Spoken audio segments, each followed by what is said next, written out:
Hola, buenos días, buenas tardes, buenas noches a la hora que estén escuchando este podcast. Estamos hoy otra vez aquí con todos ustedes en Charlando y Conectando. Y hoy vamos a tocar un tema que creo que puede ser de mucho interés para todos.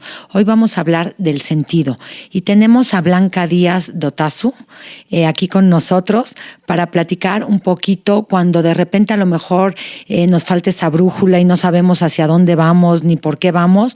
Hoy vamos a platicar un poquito de todo esto. Ella es experta en logoterapia y nos va a ayudar con todo este tema. Bienvenida, Blanca. Muchísimas gracias por estar aquí hoy con nosotros. Gracias, Rosana. Gracias por invitarme. Es un gusto para mí. Oye, Blanca, platícame así muy fácil. ¿Cómo explicarías qué es la logoterapia a alguien que a lo mejor nunca ha escuchado hablar de ese término? Pues la logoterapia ha sido una forma fácil. Es el ser una guía para que el paciente se dé cuenta de las posibilidades que tiene ante una situación, desde sus valores y desde lo que para él es importante, ¿no? Que él descubra estos recursos, esta capacidad que tiene de poder moverse ante lo que le pasa y descubrir hacia dónde ir desde lo importante para él. Eso sería como a grandes rasgos, ¿no? Porque evidentemente para esto pues es necesario conocerse, saber qué es lo importante. Entonces en la terapia se indaga en todo eso. Por medio de preguntas el paciente va descubriendo lo que llamamos su verdad, ¿no? Lo significativo de su vida. De alguna manera el sentido, ¿no? El sentido que no es el sentido grande, sino que es el sentido de lo que para él, accionando, actuando, eligiendo la mejor respuesta que puede dar a cada situación que se le va presentando, de acuerdo a esto que hemos hablado, ¿no? A los valores y a lo que es importante para él. Y entonces nosotros somos esa guía, como ese acompañamiento que hacemos que esto sea posible, ¿no? Que descubra el paciente estos recursos que están en él y que puede alumbrarlos, puede acercarse a ellos. Ok. ¿Y cuál sería entonces a lo mejor la diferencia entre escoger una terapia, una logoterapia o cualquier otra terapia? Un psicoanálisis, o sea, ¿en qué radicaría la diferencia, la principal diferencia entre la logoterapia y otras terapias? La terapia da prioridad, la logoterapia, al encuentro. ¿Qué es el encuentro? Es el vínculo entre el terapeuta y el paciente. El terapeuta y el paciente en la logoterapia se ubican en una horizontalidad total. Ser humano frente a ser humano, que crean un vínculo, es decir, una relación única, desde el concepto de unicidad, de que cada persona es única y irrepetible y sus experiencias y vivencias son únicas y válidas, y desde ahí construimos los dos una relación. Y cuidar esa relación es la prioridad en la logoterapia. Sería como el encuentro, dicen que el vínculo es lo que sana, ¿no? El que la persona pueda encontrar un espacio donde no sea juzgado, donde pueda tener una experiencia diferente a lo que vive afuera, porque normalmente afuera nos movemos con otras reglas. Siempre queremos dar consejos, nos cuesta mucho escuchar y ser escuchados, nos cuesta tener confianza, no sentirnos juzgados. Entonces, nosotros en la logoterapia lo que buscamos es que el paciente tenga una experiencia totalmente distinta, donde no se sienta juzgado, donde se sienta en confianza de poder expresar en su totalidad lo que siente, en un espacio también de confidencialidad, de escucha atenta y desde algo que facilita todo este tipo de encuentro, desde el no sé nada de tu mundo. Tú eres el dueño de tu mundo y tú eres el que sabe tus significados. Yo sé los míos, pero eso no sirven ahora.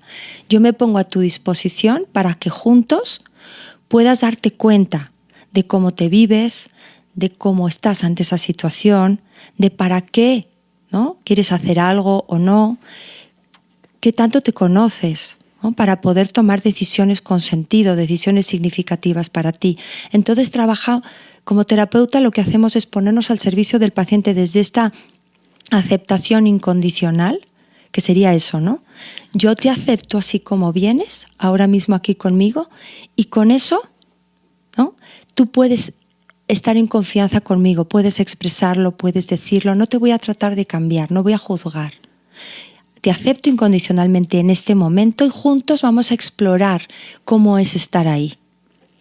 Y yo como terapeuta, por medio de preguntas, voy ayudándote, soy como un facilitador a que descubras tu verdad. Por eso se habla mucho de que hacemos diálogo socrático, porque preguntamos, como hacía Sócrates, ¿no?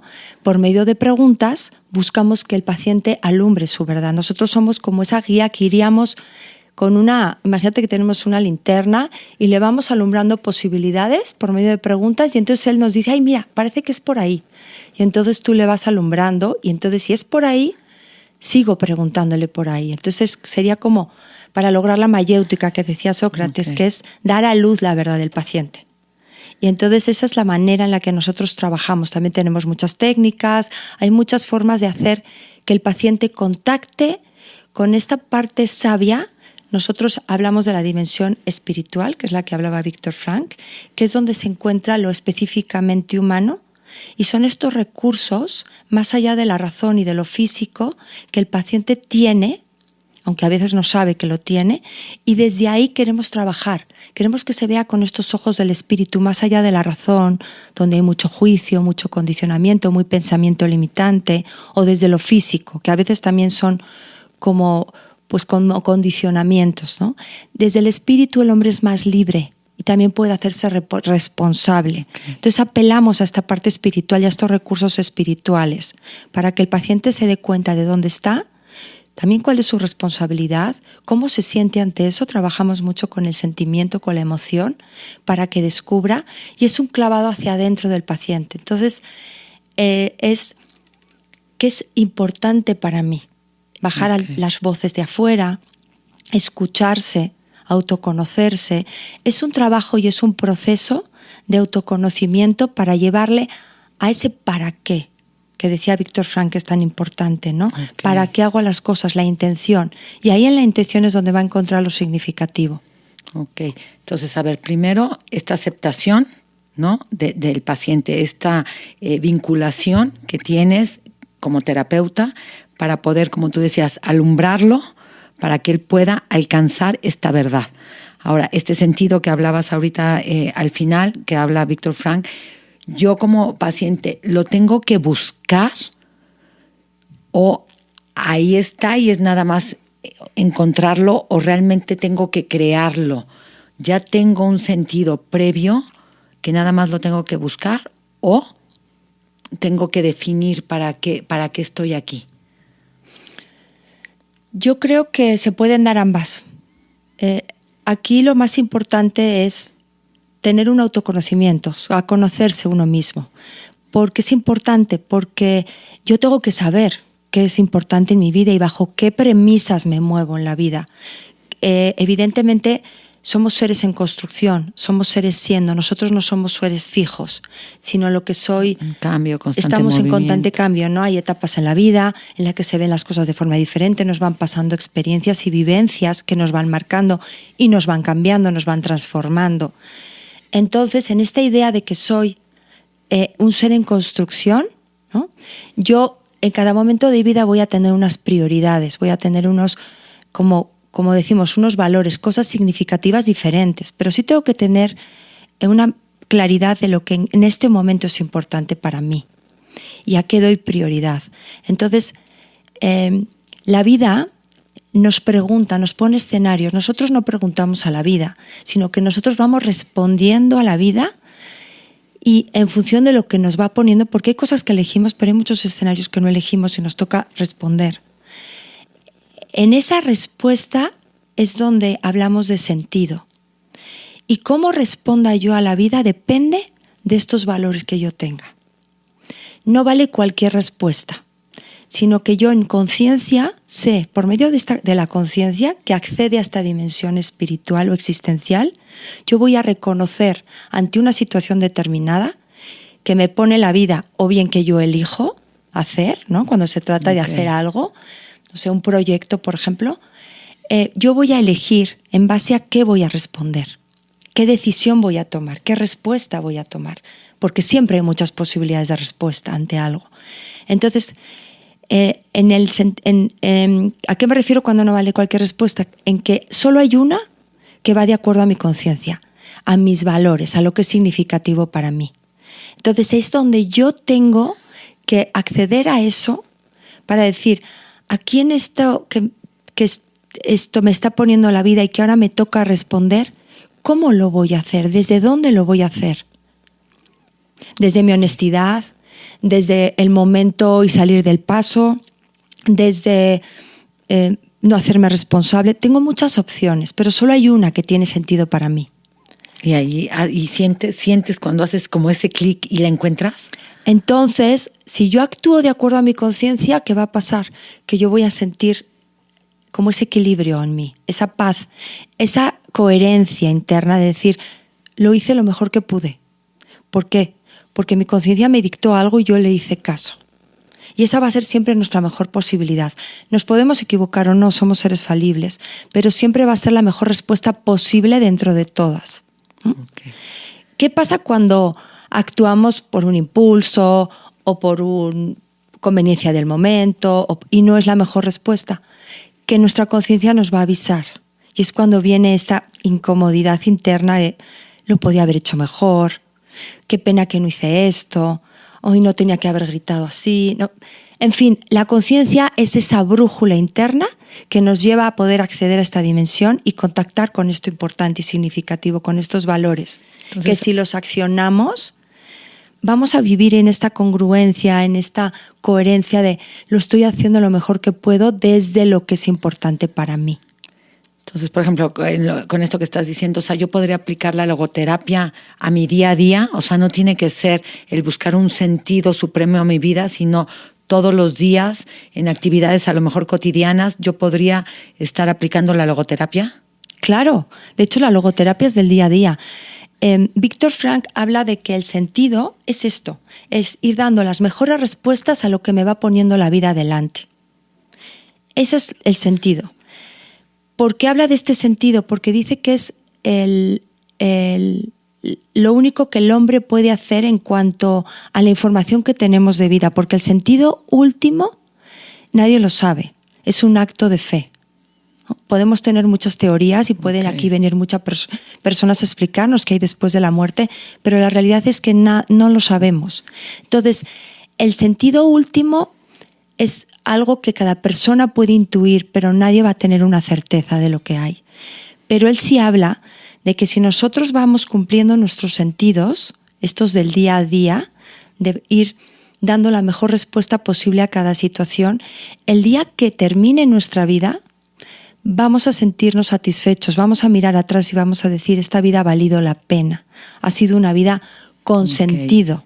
No se refiere al sentido último, sino se refiere a una vida con su mejor posibilidad. Ok, esto me queda muchísimo más claro. Como su mejor versión, ¿no? Como una versión optimizada de uno mismo. Porque el hombre tiene muchas potencias, tiene muchos recursos, tiene muchas capacidades, pero no siempre se usan, ¿no? No siempre uno está en esta disposición de dar lo mejor y de dar las mejores respuestas. Eso es algo que se trabaja día a día. Y entonces por eso de repente te puedes encontrar a un joven, a un adolescente o a un adulto que llegue y te diga, es que no encuentro un sentido a mi vida no tiene sentido. O sea, ¿qué les puedes decir? ¿Cómo pueden ellos empezar a buscar con estas pequeñas cosas diarias, o sea, situaciones a diario? ¿Así van ellos a encontrar un sentido a su vida? Sí, yo creo que hoy en día estamos muy distraídos, ¿no? La sociedad nos distrae demasiado y nos vende una felicidad y una forma de vida que no nos guía, ¿no? Demasiado hacia este lado, hacia esto de vivir significativamente. Por eso hay tantos vacíos existenciales. Mucho más materialista. Exacto, te vende que si tienes mucho vas a ser más feliz, si tienes éxito, pero ¿cuántas personas tienen éxito y viven con vacío existencial? ¿No? Es que Viktor Frankl habla de que la felicidad no la puedes buscar directamente, sino que la tienes que buscar como consecuencia de vivir una vida significativa. Ok, está precioso. Cuando una persona hace y vive en congruencia con estos valores, esto significativo, de extra le viene esta felicidad, que la felicidad no es otra cosa que estar pleno interiormente, que estar congruente con lo que eres, con lo que piensas y con lo que haces. Y esa congruencia te produce esa felicidad, pero no viene por sí sola. Muchas personas dicen, no, cuando tenga el coche voy a ser feliz, cuando tenga este trabajo voy a ser feliz, cuando tenga mucho dinero voy a ser feliz. y se dan cuenta de que llegan a esa meta y dicen, pero si no soy feliz, si ahora quiero más y eso nunca acaba. Hay que buscar y preocuparnos y ocuparnos de buscar qué es lo importante y qué es lo significativo en nosotros. Y desde ahí trabajar todos los días por dar esas respuestas desde ese lugar. A los jóvenes, Víctor Frank decía que antes había valores universales que eran como estaban muy presentes en la sociedad, ¿no? Esto de la honestidad, no sé, vivir el respeto a los padres. Había muchos mandatos sociales que hacían que tú fueras por un caminito y casi externamente te decían un poco los valores a seguir. Y hoy en día eso no existe. Hoy en día parece que está el todo vale, los valores se han diluido, estos valores universales que como humanidad nos guiaban hacia lugares, ¿no?, congruentes y de vida buena y todo esto. Entonces ahora hay que apelar mucho a los jóvenes, que como no tienen estas brújulas de estos valores universales, hoy en día es cuando más tienen que apelarse a ellos mismos, tienen que indagar en ellos mismos, que es lo importante. Y no actuar por impulso, no actuar desde estas voces externas, sino darse el tiempo de decir, en este momento, ¿qué es lo importante para mí? Esa voz interna, tienen que subirle el volumen todo lo que puedan para no dejarse llevar por todo lo de afuera, que lejos de estar, ¿no?, de orientar, de guiar, yo creo que distrae y les pierde el foco en muchas cosas. Y si ellos tuvieran un propósito, una misión, algo que ellos, su verdad, sería muchísimo más fácil. Por lo menos estarían en esta conciencia de que es la mejor respuesta que pueden dar. Okay. En ese momento con lo que cuentan. Cuando tú apelas a tu interior, a tu sabiduría interna que todos tenemos, y nos damos ese tiempo y ese espacio para que una decisión no sea desde esta impulsividad, desde el pensamiento, desde el ego, sino que sea desde esta parte que siempre podemos recurrir cuando hacemos una introspección, aparece esta sabiduría y podemos descubrir cuál es para nosotros esa respuesta mejor. Okay. Y desde ahí responder a la vida. Okay. Lo que pasa es que muchas veces no nos damos ese tiempo, vivimos en el ruido, claro, vivimos en lo rápido, vivimos en la prisa, vivimos en la respuesta desde la impulsividad y muchas veces los impulsos nos dominan, nos controlan las emociones mismas. Si yo no reconozco cuáles son mis emociones de un momento y no trato de indagar qué me están diciendo, de qué me están hablando y para qué están, y hacer esa pausa entre mi decisión y lo que estoy sintiendo, muchas veces voy a actuar desde ahí. Y voy a actuar desde esa no decisión, porque en logoterapia decimos que actuar desde el impulso, actuar desde lo físico, actuar desde las emociones no es decidir, ¿no? No es decidir, sino que tú ahí estás comportándote como ser impulsado. Okay. Sino que la decisión viene desde esta parte, desde esta dimensión espiritual, desde esta indagación personal, desde este descubrimiento de mi verdad.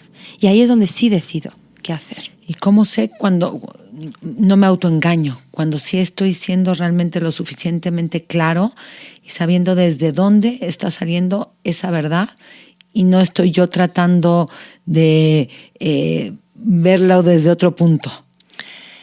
Como hablábamos con lo de hace rato, ¿cómo estás después de haber tomado la decisión? Okay.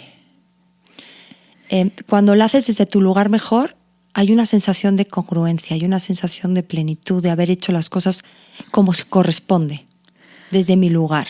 Okay. Cuando no haces las cosas desde ese lugar, siempre va a haber como esta incomodidad. La conciencia es muy sabia, el cuerpo habla. El cuerpo nos habla muy claramente con estas emociones y las emociones están para algo, están para, si nos damos la oportunidad, autoconocernos. Te voy a poner un ejemplo como muy fácil. Yo, por ejemplo, en las mañanas me doy cuenta de que yo necesito un espacio de tiempo cuando me levanto, porque yo me levanto normalmente con una cierta impaciencia, con una cierta sensación de que necesito un ratito. Si yo no soy consciente de eso, no me tomo ese tiempo para darme cuenta de qué me está diciendo esta impaciencia. Y hacerla mía y hacerme responsable y cargo de ella porque es una emoción mía. Y no digo, ahora mismo necesito subir, tomarme un café, respirar, no estar hablando con nadie. Si yo, por ejemplo, no hago ese tiempo y esa conciencia de decir, esta impaciencia, me hago responsable y me hago cargo, yo sé que puedo ir, por ejemplo, a apurar a mi hija y empezarle a decir, es que siempre igual, siempre llegas tarde, no sé qué. Claro. Entonces yo estoy cargando a mi hija con esa impaciencia y al final la estoy sacando de una forma impulsiva en alguien que no tiene nada que ver con eso. Okay. Entonces yo puedo pensar que estoy decidiendo qué estoy haciendo, pero no, me está controlando esa impaciencia y estoy dejando que salga en alguien que además yo quiero y que hoy en día es un valor muy importante para mí, ¿no? El cuidar a mi hija, el que yo no sea de alguna manera violenta o agresiva con ella, estos valores que a mí me mueven y que para mí son importantes, en ese momento no estoy viendo nada. Estoy desde mi impulsividad actuando, no desde mi mejor lugar. ¿Por qué? Porque yo no estoy contactando con mi conciencia. Estoy dejando que esa impaciencia me controle en ese momento. ¿Qué pasa cuando yo me levanto y hago esa conciencia de no, Blanca, no vayas porque tú ahora mismo estás desde esa impaciencia. No estás viendo el sentido. Me doy mi pausa, subo, me tomo un café, respiro y cuando veo que puedo dar una respuesta desde el valor que hoy es importante para mí, que es decirle bien las cosas a mi hija, demostrarle cariño aunque la tenga que apurar. Entonces voy a poder dar una respuesta desde ese mejor lugar y desde ese valor que hoy es importante, de lo significativo. Entonces sí podré ir con ella y decirle, mi amor, es tarde, ¿te puedo ayudar en algo? ¿Quieres que te ayude a subir, a hacerte la coleta? Pero no voy de alguna manera a aventarle todo eso. Ahora, yo te escucho y te escucho una mujer que sabe darse esa pausa en su vida, pero muchas veces no sabemos y ni siquiera te das cuenta que tendrías que haber hecho esa pausa en tu vida para poder tomar una decisión desde otro punto. Y creo que a los jóvenes es a los que más les pasa esto. No saben darse esas pausas en la vida. ¿Qué podría hacer un joven realmente? ¿Qué ejercicio, qué tip le podrías dar para que haga esos stops, para que se dé cuenta que realmente tiene que hacer esa pausa en su vida para poder tomar una decisión acertada para lo que haga, desde para dirigirse a su mamá, tú a tu hija, en la escuela? ¿Qué podríamos aconsejarles? Evidentemente somos humanos, soy humana y no todos los días yo actúo desde esta conciencia absoluta. Okay. Nos equivocamos mucho y tenemos derecho a equivocarnos. Y eso es algo que también tenemos que decirle mucho a los jóvenes. Tienes derecho a equivocarte, somos humanos. El humano es falible, es imperfecto, se equivoca.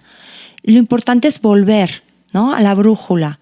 Decir, ok, ser compasivo primero con uno mismo ante esta equivocación.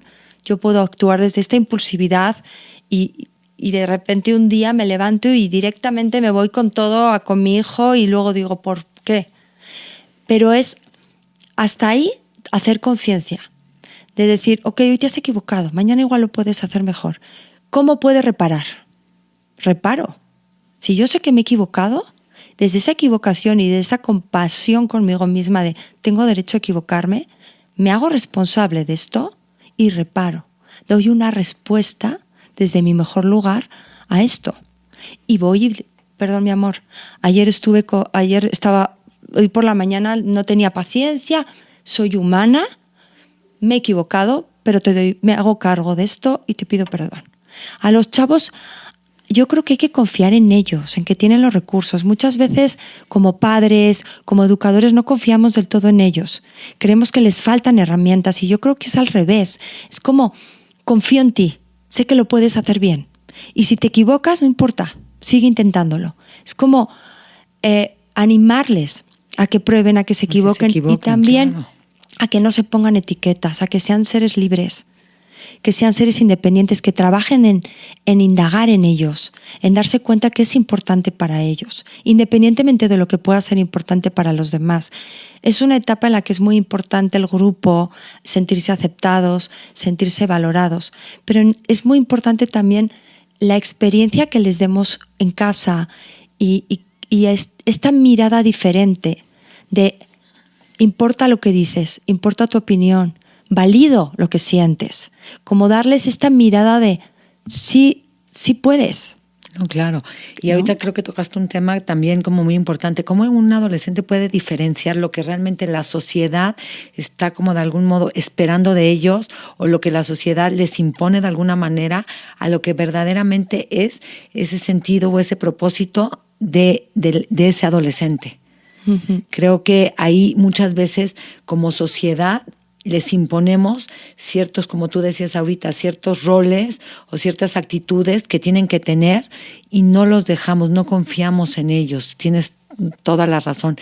Y a ver, y eso me lleva a, desde hace ratito que estabas hablando, pues no te quería interrumpir, como sociedad tenemos un propósito, la sociedad como conglomerado tiene que buscar un propósito, ¿lo tiene?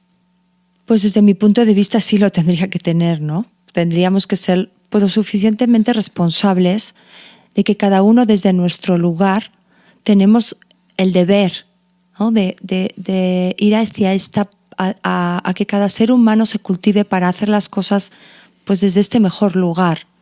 ¿Por qué? Porque al final pues sería el bien común, ¿no? Como el objetivo que todos tendríamos que procurar.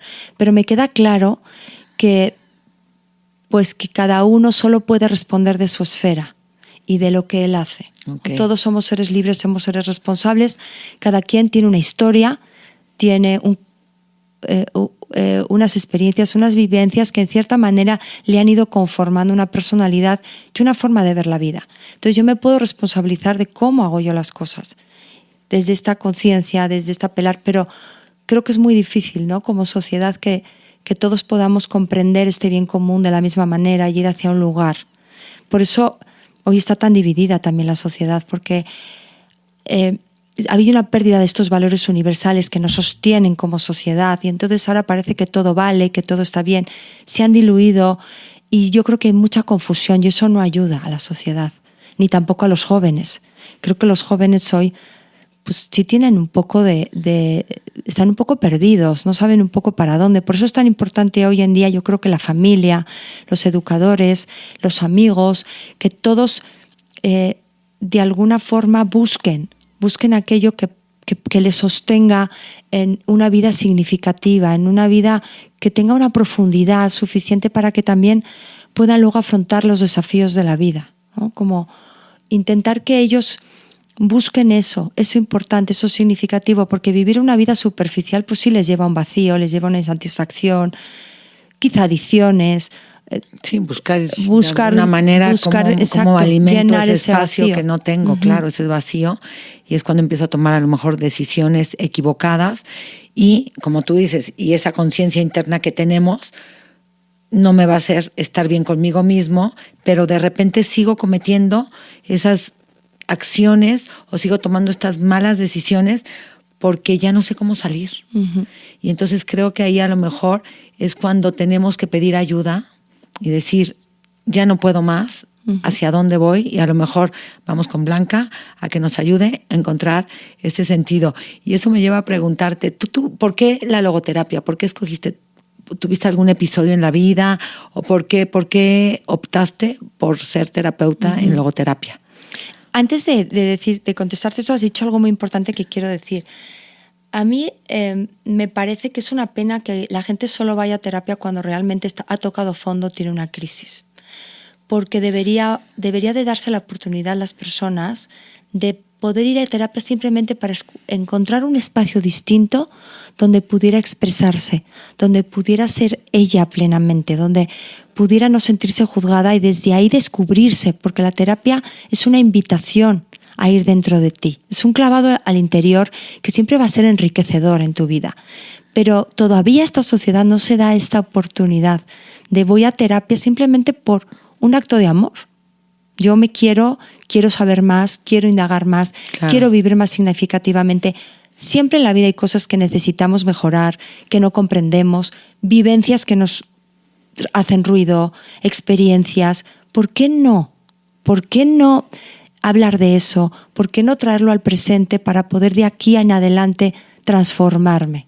algo mejor, ¿no? Parece que la terapia solo es opción cuando ya no puedo más. Sí, claro, tienes ya y un problema. Y a los jóvenes tienes toda la estaría razón. súper bueno que los jóvenes se dieran la oportunidad también de ir a terapia, sobre todo en este momento en el que pues hay muchas dudas, se están formando sus personalidades y sería muy enriquecedor y mucho más fácil que pudieran, ¿no?, autoindagar en ellos para luego dar respuestas y tomar decisiones mucho más desde lo que ellos quieren, no desde lo que les dicen o lo de fuera, ¿no? No, a ver, esto me encanta lo que dices. Creo que puede ser, así como me voy a tomar yo un café con una amiga, a conversar con un amigo, me puedo dar un espacio para mí misma, para mí mismo, ¿sí? Y eso me encanta, a conocerme, a la persona que más tengo que querer en la vida, que tengo que ser yo. Entonces, tienes toda la razón. Siempre pensamos en la terapia como algo para arreglar una situación previa y para sacar del problema o de la situación difícil a esa persona,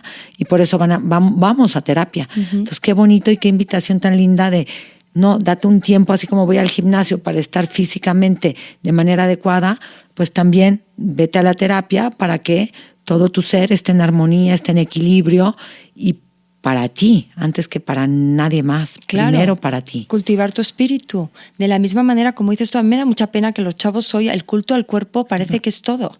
¿Cuántas horas dedican al gimnasio? No, bueno, muchísimas. ¿Cómo? ¿Por qué no dedicarlo a esta parte espiritual, humana, que necesita también un espacio, que necesita cultivarse, que necesita indagarse?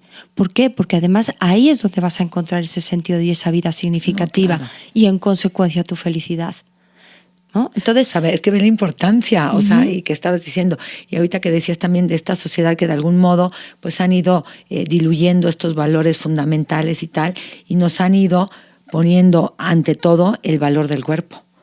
Entonces, sin entender que el ser humano pues tiene 3 dimensiones y que hay que alimentar tanto una como la otra, porque si me voy, pues la balanza va a estar chueca. Entonces, si no encuentro este equilibrio, como tú decías, esta paz, pues nunca voy a poder ser feliz. A lo mejor tengo el mejor cuerpo, soy la más guapa, soy el más lindo, tengo los cuadritos como nadie los tiene marcados, pero no sé a dónde voy a ser feliz. No sé a dónde voy. Totalmente. No, bueno, qué cosa tan linda. Totalmente. Y yo creo que una pues herramienta que todos tenemos que tener y ir a visitar a Blanca muy seguido. Sí. Y además, ahora has dicho algo muy importante, las 3 dimensiones. Viktor Frankl, ¿no?, que es el creador de la logoterapia, habla de que el hombre es 3 dimensiones y es algo innovador en la época en la que Viktor Frankl desarrolló esta teoría. ¿Por qué? Porque hasta ese momento la psicoterapia se centraba en la psicoterapia de Freud, que habla de que el hombre es un ser impulsado, habla de la voluntad de placer, que el hombre se mueve por placer y únicamente reconoce la dimensión de la mente y la dimensión del cuerpo. Y también estaba la psicoterapia de Adler, que era otro psiquiatra de la época, y hablaba de la voluntad de poder, que el hombre se mueve por el éxito, por la autorrealización, ¿no?, por lograr cosas. Y él, Viktor Frankl, pone en estas psicoterapias algo muy importante, añade en la logoterapia la dimensión espiritual, a la mente y a la psique y al cuerpo. Dice, hay una dimensión corporal, hay una dimensión de la psique, esto es lo condicionado del hombre, pero luego hay una dimensión espiritual. Y en esta dimensión es donde reside lo auténticamente humano. Todas estas potencias, todos estos recursos que el hombre tiene y que puede acceder a ellos para vivir una vida significativa y con sentido. Entonces, saca del cuadro de lo condicionado esta dimensión de lo no condicionado. El hombre puede estar condicionado por el cuerpo y por la psique. Un ejemplo es una enfermedad mental, por ejemplo. Claro. ¿No? Pero la dimensión espiritual nunca enferma. Siempre hay unos recursos a los que uno puede apelar. Es muy difícil cuando un hombre, por ejemplo, tiene una enfermedad mental muy severa, se bloquea esta dimensión. No es que ya no esté, sigue, pero está bloqueada. Okay. No se puede acceder a ella. Pero, por ejemplo, en una depresión, si se trabaja conjuntamente un psiquiatra y, por ejemplo, un logoterapeuta, sí podemos acceder a esa dimensión espiritual y desde ahí trabajar esa herramienta mucho más fácil. La mente, la depresión, está condicionado. El cuerpo también está condicionado por esa enfermedad. Pero su libertad y su responsabilidad frente a qué va a hacer con eso, no. Entonces trabajamos aún con enfermedades. ¿Qué vas a hacer con esto? ¿Qué hay de libre en ti todavía para dar una respuesta significativa a tu vida a pesar de esto que estás viviendo?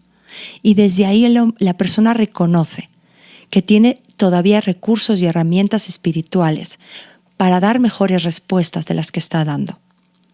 Yo creo que esto también es, sumamente importante porque das esperanza además. Uh-huh. Porque, estoy enferma del cuerpo, estoy enferma de esta parte psique, pero mi parte espiritual está sana. Y esa parte espiritual tiene la fuerza suficiente para poder recuperar las otras dos dimensiones. Uh-huh. Hoy en día nos encontramos con muchas personas, como ahorita decías, deprimidas. Uh-huh. Es que está deprimida, y esa depresión ya hace que la persona ya no haga absolutamente nada y que no se mueva. Pero con esto tú le estás diciendo, sí tienes esto, pero tienes una herramienta que no te has parado a darte cuenta de que te puede ayudar y nivelar todo esto. Exacto. Puedes movilizar esos recursos de alguna manera para todavía poder dar mejores respuestas desde tu lugar, ¿no? Y reconociendo tu situación, y sobre todo se le da prioridad a su vivencia. Pero a partir de ahí, ¿qué sí hay? ¿Qué sí puedes hacer? ¿No? Porque, como tú dices, se trabaja, evidentemente una persona con una depresión severa tiene que ir al psiquiatra y tiene que igual tomar una medicación, claro.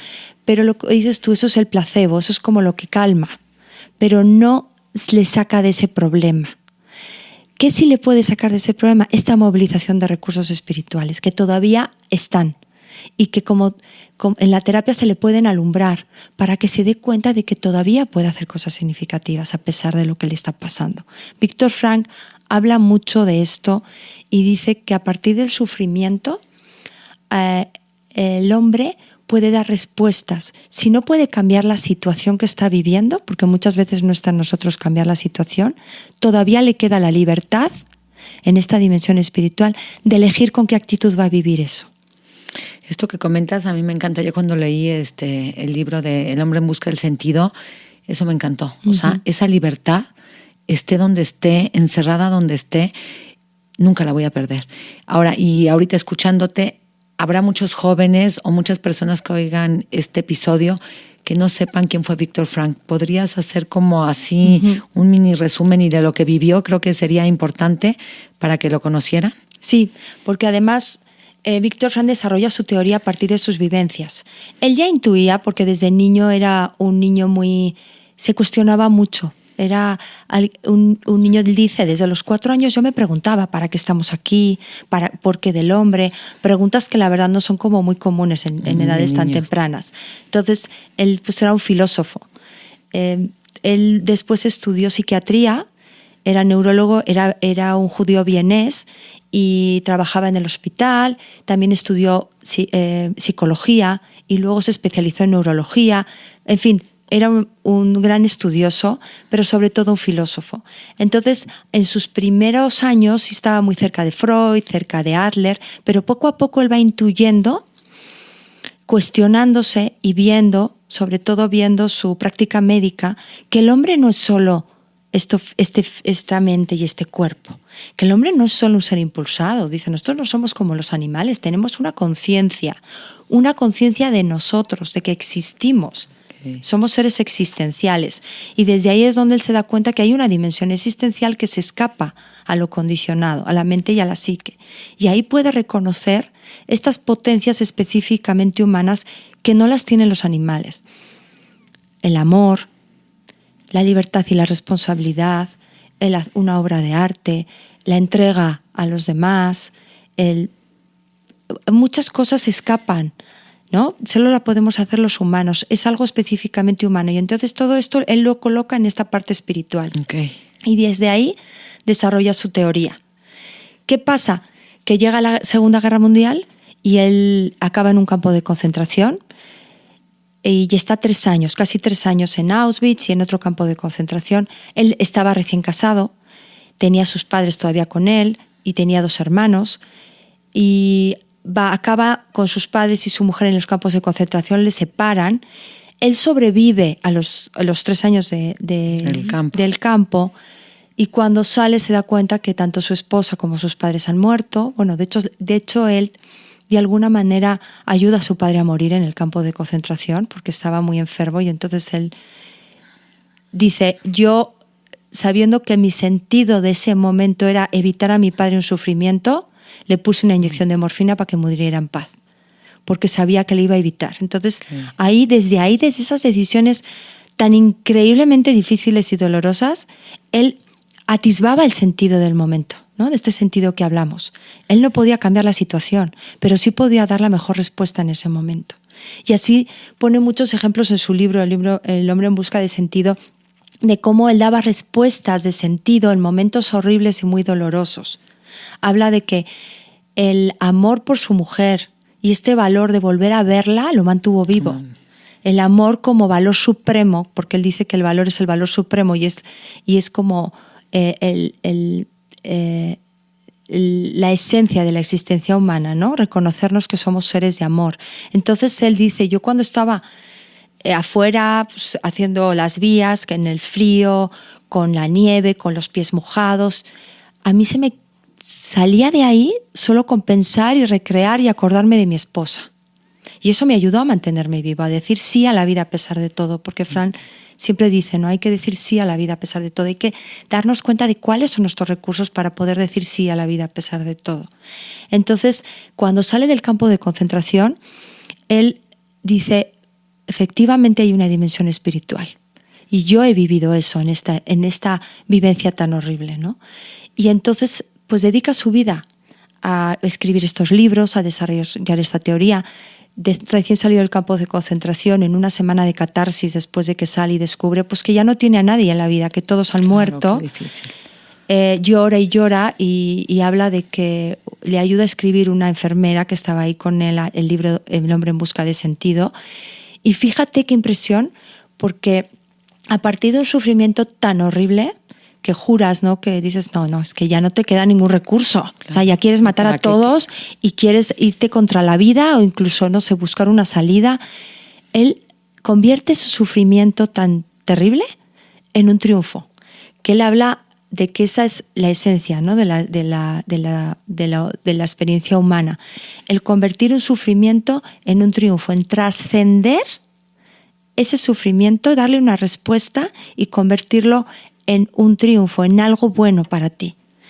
Habla, por ejemplo, de que la trascendencia es salir de ti mismo, para dedicarte a una tarea, a alguien o a algo significativo para ti.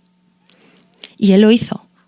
Él se abocó a la logoterapia y en dar testimonio vivo de que esa forma de vida, de que esa forma de concebir al ser humano funciona, ¿no? Funciona y da esperanza de que vale la pena vivir en cualquier circunstancia y además puedes tener esta plenitud, esta profundidad existencial, que cuando llegue tu final des la vuelta y veas el granero lleno, veas esta vida como diciendo, valió la pena vivirla, ¿no? Desde ese lugar. Y hablando de él, o sea, ¿a los cuántos años murió?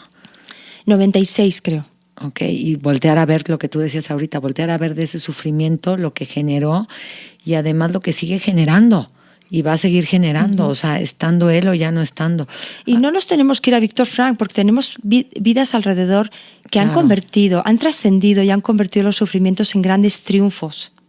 No, y puede ser tu sufrimiento, o sea, no tiene que ser el sufrimiento mundialmente conocido para que realmente valga la pena. O sea, cada quien, lo que tú decías ahorita, cada quien y en su día a día. En su día a día y en su vivencia personal. Hay muchas madres que han perdido a sus hijos. ¿Y cuántas personas han convertido ese sufrimiento tan horrible en ir a ayudar a niños pequeños de fundaciones? Yo conozco muchos casos de ¿dónde pongo hoy este amor que yo tenía por mi hijo? Ese amor sigue. ¿Dónde lo puedo dar hoy de una manera significativa que me siga llenando? Ya no lo puedo darle a él y tengo opciones. Me puedo quedar en ese dolor. Me puedo quedar en el porque a mí, me puedo hundirme, o puedo transformarlo en un triunfo y lo puedo transformar en algo significativo para mí, en una mejor respuesta. Y eso habla mucho Víctor Frank, ¿no? De este sufrimiento, cómo lo podemos transformar por medio de esta actitud. ¿Qué voy a hacer? ¿Qué respuesta voy a dar desde este sufrimiento, desde esto inevitable que la vida me ha puesto delante, ¿no? En esta idea de que la vida me me va poniendo escenarios y yo tengo que responder. ¿Cómo respondo a esto que la vida me ha puesto delante? Sí, no, y ahí te demuestras ¿Qué a ti y a recursos los demás, tengo? claro. Uh-huh. ¿Y quién te los va a dar? Esta parte espiritual que decías. Uh-huh. ¿De dónde voy a sacar esos recursos? Ese amor del que hablabas, que esa fuerza te la van a dar, esa dimensión que tenemos que trabajar para encontrar este sentido a la vida. Uh-huh. No, me encanta. Y vamos a llegar a una sesión de preguntas rápidas. ¿Sí? Adelante. Sí. ¿Qué significa para ti sentido de la vida en una palabra? Para Blanca. Conciencia. Conciencia, ándale, nos puso a un nivel superior. Si pudieras viajar, ahorita que platicábamos en el tiempo, si pudieras viajar en el tiempo y hablar con Víctor Frank, ¿qué le preguntarías? ¿Qué consejo me daría para vivir una vida significativa? Ok. Uh-huh. Muy bueno. ¿Cuál es el mito más grande sobre la logoterapia? Pues mira, de la logoterapia se dice mucho que es la terapia de los optimistas y no tiene nada que ver con el optimismo. Ahí valdría la pena ver por qué. ¿Por qué crees? Nada más, creo que la logoterapia te impulsa a hacerte responsable de ti, hacerte cargo de ti, en todo lo que implica, desde la toma de decisiones, elegir tu mejor respuesta, hacerte cargo de tus emociones, conocerte. Entonces, lejos de ser como una visión optimista de la vida, es sí a la vida a pesar de todo, pero porque tenemos los recursos para decir siempre sí a la vida a pesar de todo. Y porque podemos vivir vidas significativas y valiosas. Todo el mundo quiere vivir vidas valiosas. Nadie quiere vivir en el vacío. Claro. Entonces, es llevarte esta responsabilidad de, vive una vida valiosa, una vida con profundidad, que el día de mañana, cuando llegue el final, digas, valió la pena. Hice lo mejor que pude, con lo que tenía, ¿no? Siempre con esta visión de mirada hacia uno mismo con compasión, con amabilidad, con humanidad. No, claro, y cambiar lo que digo, ahorita voy a volver, rompemos las preguntas rápidas tantito, pero a volver a estos paradigmas que decías del éxito, de tal, y cambiarlos a lo mejor por el cuidado, por el amor, por esa satisfacción de haber vivido una vida plena con los elementos que yo tenía. Uh-huh. Correctísimo, pero bueno, a ver, entonces regresamos. ¿Qué libro le recomendarías a alguien que quisiera entender más sobre este tema? Pues de entrada sí sería El hombre en busca de sentido, porque creo que es un gran libro y te da una idea muy clara de lo que es la logoterapia. Y fácil de leer, ¿estás de acuerdo? Es fácil no de está leer, complicado. engancha, no es muy largo. La vida de Víctor Frank, la verdad es que es apasionante, es muy dolorosa y es un libro pues que te refleja un enorme dolor, pero también una gran esperanza. Y a mí eso me encanta, porque Víctor Frank sale triunfal de alguna manera de esas vivencias que cuenta tan difíciles y te da esta esperanza de decir, wow, sí se puede. O sea, no importa las circunstancias, y eso él lo dice mucho, no importa las circunstancias, sino la actitud con la que yo voy a afrontar las circunstancias. Ok, eso está padrísimo. Uh-huh. Nos llevamos eso. Completa esta frase. Todos los días me levanto con ganas de...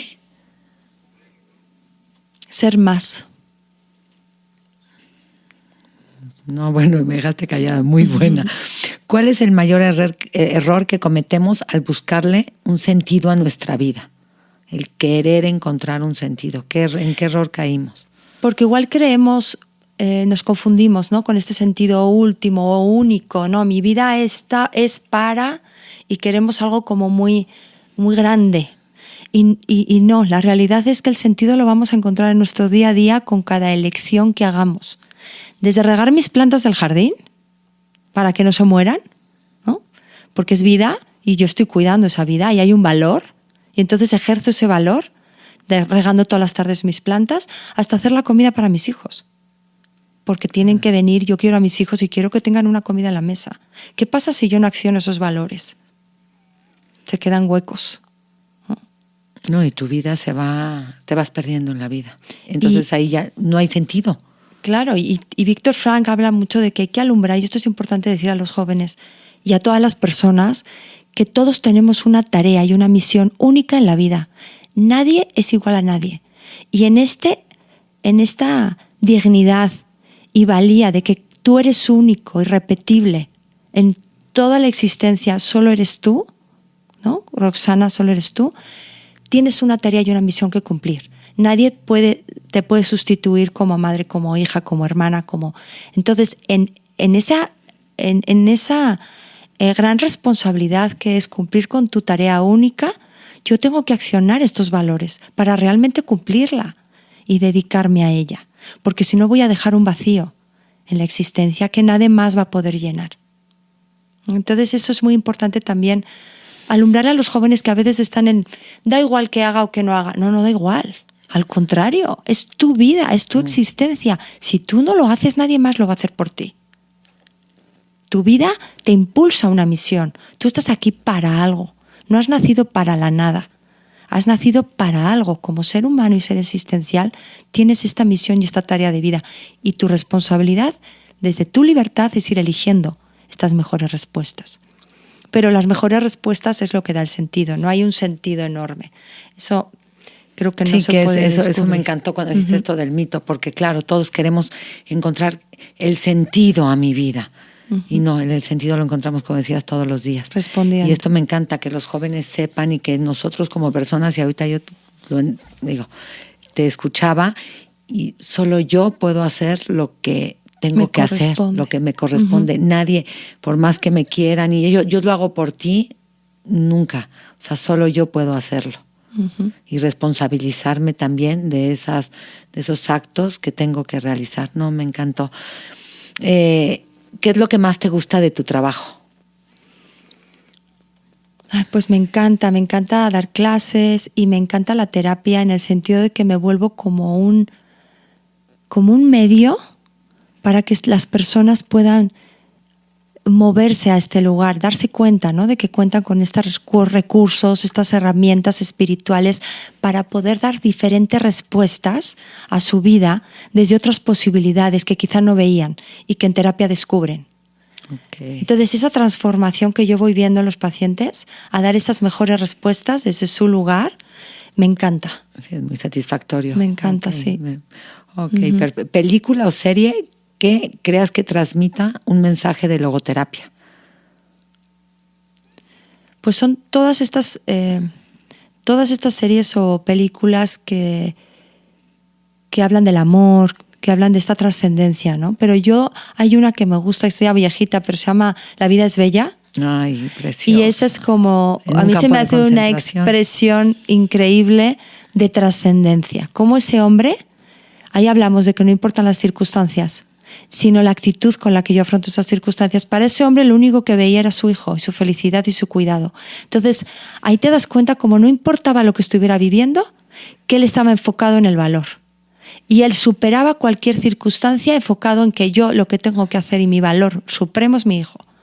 Entonces, eso creo que es una expresión evidentemente muy extrema de una trascendencia de lo que dice Víctor Frank, ¿no?, que es la esencia de la existencia humana. El buongiorno. Trascendernos, sí, claro, para alguien o para algo.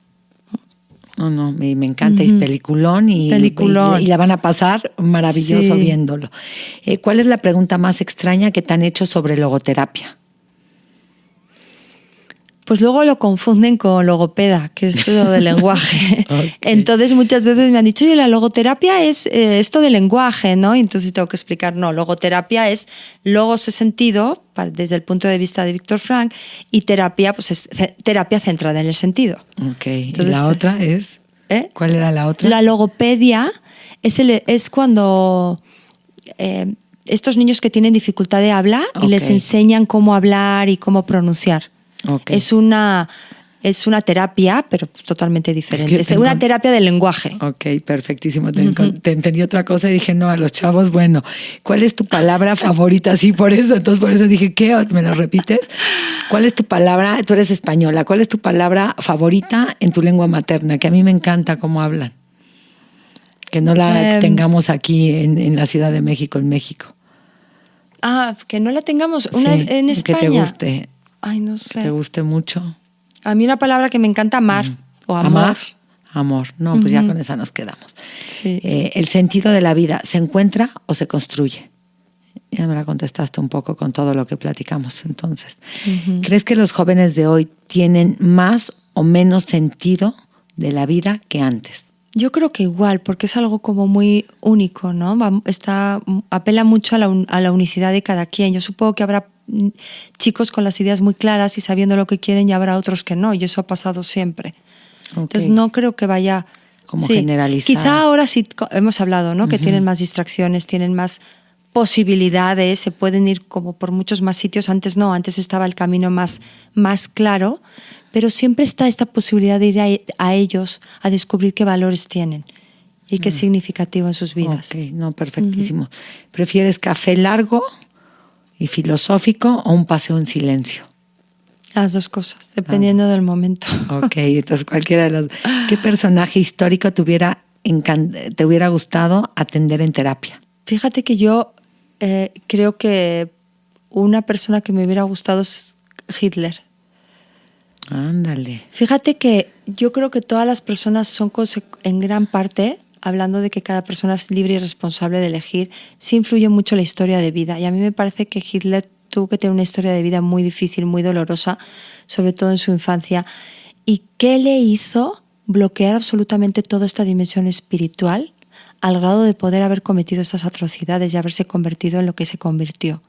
Entonces, esa curiosidad de qué le llevó a hacer lo que hizo y ser como era, a mí me llama la atención como desde el punto de vista de qué se rompe en el ser humano, en qué momento se rompe, ¿no?, esta humanidad, este amor, a lo que estamos llamados a ser, esta trascendencia de darnos a los demás.